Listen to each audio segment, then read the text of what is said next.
오늘 시편 24편은 승리자의 노래입니다. 다윗은 많은 승리를 거둔 왕 아닙니까? 어린 시절부터 시작해서 하나님께서 함께 하시면서 전쟁에 나가면은 백전백승을 거두었습니다. 하나님, 이 전쟁을 어떻게 할까요? 할까요? 말까요? 어떤 방법을 통해서 하나님 하면 좋겠습니까? 항상 하나님께 기도하고 여쭈었던 사람이 다윗이었습니다. 그래서 그는 모든 전쟁에 승리하였고 그 전쟁의 승리를 통해 하나님의 영광을 찬양했던 사람입니다. 1절 말씀입니다.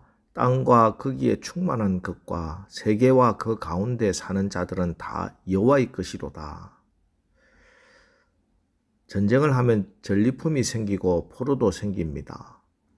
많은 검은 보화의 전리품과 포로들을 이끌고 돌아오면서 이것은 내가 거둔 것이 아니고 이것은 내 것이 아니고 다 여호와의 것입니다. 이렇게 고백하고 있습니다. 사실 이 고백이 쉬워 보이는 것 같지만 그렇게 쉽지 않은 고백입니다. 견물생심 아니겠습니까? 사람은 누구나 검은 보화를 보면 다 내 것으로 가지고 싶고 나의 창고에 드리고 싶은 것이 사람의 마음입니다.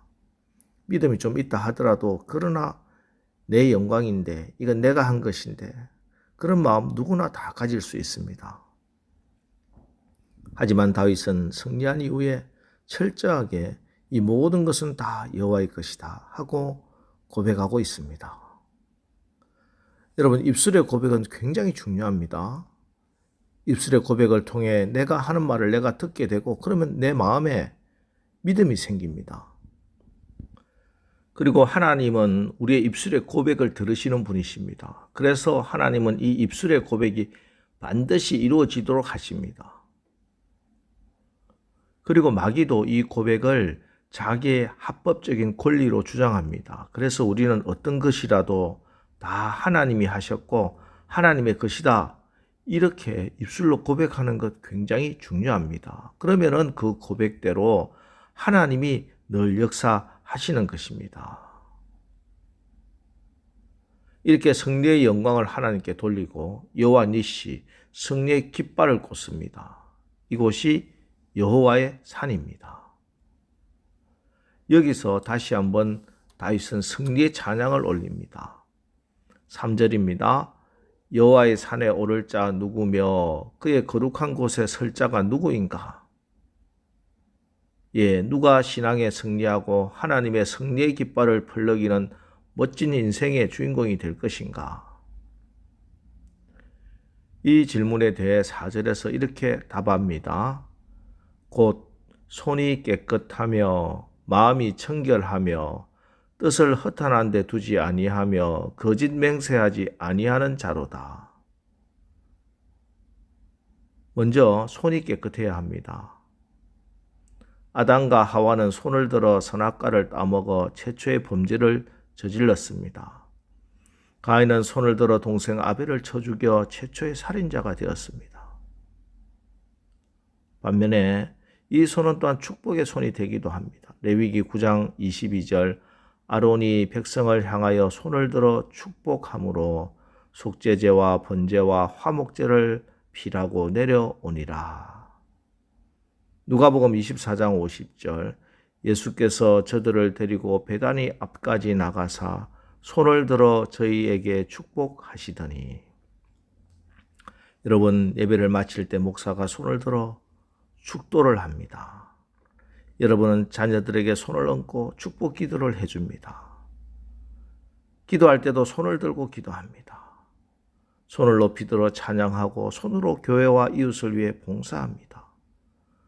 그러므로 손이 깨끗하다 하는 말은 깨끗한 인격, 깨끗한 마음, 정결한 신앙심을 가졌다는 뜻입니다. 이 깨끗한 손을 하나님이 붙들어 승리하게 해주십니다. 무엇보다 하나님의 손에 붙잡혀야 합니다. 그것을 위해서 기도해야 됩니다. 어린아이는 부모의 손을 잡고 있는 것이 가장 안전합니다.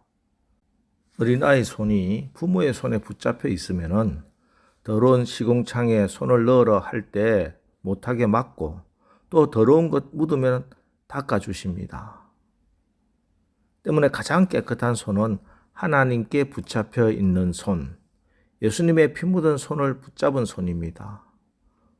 보혈이 묻어 있는 그 손을 붙잡은 손이 가장 깨끗한 손이요. 주님의 손에 붙잡힘 되어서 여호와의 산에 그 거룩한 곳에 우리가 당당히 설 수 있는 것입니다. 다음으로 마음이 청결해야 합니다. 마태복음 5장 8절에서 주님은 마음이 청결한 자는 복이 있나니 저희가 하나님을 볼 것이며 라고 했습니다. 옷에 때가 묻으면 그 옷이 더러워지고 냄새가 나고 거기 조미스러 구멍을 냅니다. 인간의 마음도 마찬가지입니다. 우리 마음이 더러우면 사탄이 우리 마음을 찢고 뚫어서 깊은 상처를 내게 됩니다. 동서양 많은 철인과 위인들이 청결한 마음을 말해왔습니다. 그러나 그들 누구도 어떻게 이 청결한 마음을 얻을 수 있는지에 대해서는 대답을 주지 못했습니다. 이에 대한 대답은 성경에 있습니다. 스가랴 13장 1절 그날의 죄와 더러움을 씻는 셈이 다윗의 족속과 예루살렘 주민을 위하여 열리리라. 그렇습니다. 우리의 더럽혀진 마음을 씻는 셈이 있습니다. 주님의 보혈의 셈입니다. 내 주의 보혈은 정하고 정하다. 내 죄를 정케 하신 주 날 오라 하신다. 여러분 다시 말씀드립니다. 청결한 마음은 내가 묵상하고 수양하고 돌을 닦아서 얻어지는 것이 아닙니다.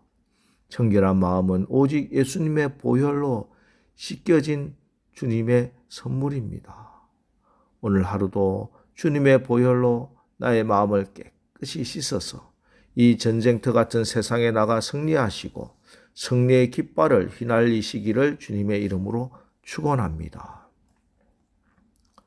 세 번째로 뜻을 허탄한 데 두지 아니하며 헛된 것에 마음을 빼앗기지 않는 사람입니다. 잠언 4장 23절로 27절 모든 지킬 만한 것 중에 더욱 내 마음을 지키라. 생명의 근원이 이에서 남이니라. 구부러진 말을 내 입에서 버리며 삐뚤어진 말을 내 입술에서 멀리하라. 내 눈은 바로 보며 내 눈꺼풀은 내 앞에 곱게 살피어 내 발이 행할 길을 평탄하게 하며 내 모든 길을 든든히 하라. 좌로나 우로나 치우치지 말고 내 발을 악에서 떠나게 하라. 우리가 지켜야 할 것 중에 가장 중요하고 가장 먼저 지켜야 할 것이 우리의 마음이라는 것입니다. 마음이 구부러지면 구부러진 말을 하고 마음이 삐뚤어지면 삐뚤어진 말을 하게 된다는 것입니다. 마음이 곧은 사람은 모든 것을 바로 볼 수 있지만 마음이 이미 구부러진 사람은 보는 것도 다 구부러지게 보입니다. 마음이 가는 쪽으로 우리 발이 갈 수밖에 없습니다. 마음을 악이 점령하고 있으면 악한 길로 갈 수밖에 없는 것입니다. 여러분의 마음을 지키고 계십니까? 여러분의 마음을 어떻게 지킬까요? 빌립보서 4장 6절 7절 아무것도 염려하지 말고 다만 모든 일에 기도와 간구로 너희 구할 것을 감사함으로 하나님께 아뢰라. 그리하면 모든 지각에 뛰어난 하나님의 평강이 그리스도 예수 안에서 너희 마음과 생각을 지키시리라. 여러분 오늘 하루 주님의 보혈로 여러분의 마음을 씻으시고 말씀과 기도로 여러분 마음을 깨끗하게 닦으십시오. 그래서 하나님의 마음에 합한 믿음의 사람이 되고 하나님 마음에 합한 가정을 이루고 하나님 마음에 합한 예수님 향기가 나는 빛이 되고 소금 되는 삶으로 범사에 승리하는 저와 여러분 되시기를 주님의 이름으로 축원합니다. 기도하겠습니다. 하나님, 우리 하나님은 우리를 승리하게 하시는 여호와 니시, 승리의 하나님이십니다. 오늘 새벽 정전터 같은 세상에서 이기라고 주신 말씀 받아 주님의 승리의 산에 오르기를 원합니다. 오늘도 주님이 손잡고 계심에 감사합니다. 항상 주님과 동행하는 삶을 살겠습니다. 성령께서 역사하여 주셔서 헛된 삶이 되지 않도록 도와주시고 역경 중에도 위기 중에도 평안할 때도 마음을 지키게 하옵소서. 우리의 뜻을 허탄한 곳에 험악한 곳에 망할 일에 어이없고 공허한 일에 두지 않고 오직 주님께만 향하게 하옵소서. 예수님의 이름으로 기도합니다. 아멘.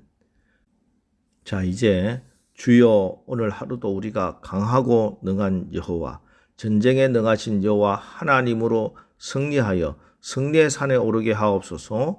오늘 말씀 붙들고 우리 합심해서 기도하고 나가겠습니다. 우리 기도하겠습니다.